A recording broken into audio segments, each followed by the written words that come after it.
Each of us lives in a world where material possessions play an important role, but at the same time, deep down, we yearn for something more, for spiritual fulfillment. Finding the balance between the material and spiritual aspects of life is one of the key questions each of us eventually asks ourselves. But how can we find this balance? The material and spiritual are two inseparable parts of our lives. Aristotle spoke of the golden mean, asserting that virtue lies somewhere between extremes. Material possessions are necessary for our survival and comfort, but spiritual values give our lives meaning. It's important to realize that both aspects complement, rather than contradict, each other.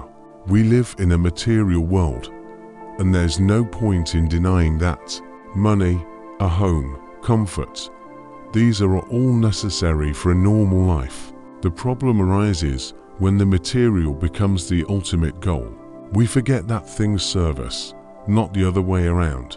Buddhist philosophy teaches that attachment to the material world creates suffering, and liberation comes through realizing that things are merely tools, not sources of happiness. Spiritual values like love, compassion, mindfulness, and wisdom give us inner strength, which no material wealth can replace. Seneca said that the wealth of the soul is far more important than external wealth. This doesn't mean rejecting the material, but realizing that true joy comes from within helps us not depend on things. One of the key aspects of balance is a mindful approach to material possessions. Minimalism as a philosophy teaches that true freedom comes not from acquiring more but from letting go of the unnecessary. Take a look at your life and ask yourself, what truly brings you joy and value? Remove the excess and focus your attention on what matters for your growth and development. It's important not to forget to dedicate time to your inner world. Meditation, prayer, reading philosophical texts, or simple reflection on your life can help you maintain a connection with the spiritual. This serves as a reminder that the spiritual shouldn't take a back seat. Make it part of your routine, and you will feel how your life becomes more harmonious. It's a misconception to think that a spiritual person just rejects material wealth. It's important to remember that material success can become a platform for spiritual growth if used wisely. Confucius taught that prosperity comes to those who live in accordance with virtues.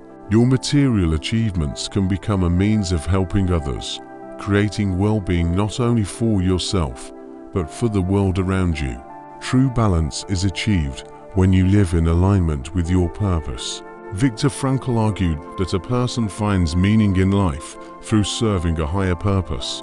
The material becomes a tool to help achieve spiritual goals, and the spiritual becomes the source of inspiration for all aspects of your life. Ask yourself, how can I use my resources and talents to make the world a better place? It's important to remember that balance between the material and spiritual is not a static state. It's a process that requires constant attention and mindfulness. As soon as you feel you're leaning too far to one side, ask yourself, what can I do to restore harmony? This path requires flexibility and a readiness for change. When we learn to see the material as a means rather than an end and cultivate our inner spiritual essence, we find balance. This balance not only makes our lives harmonious, but also allows us to be happy and successful in both worlds. And remember, true wealth is a combination of inner strength and external confidence.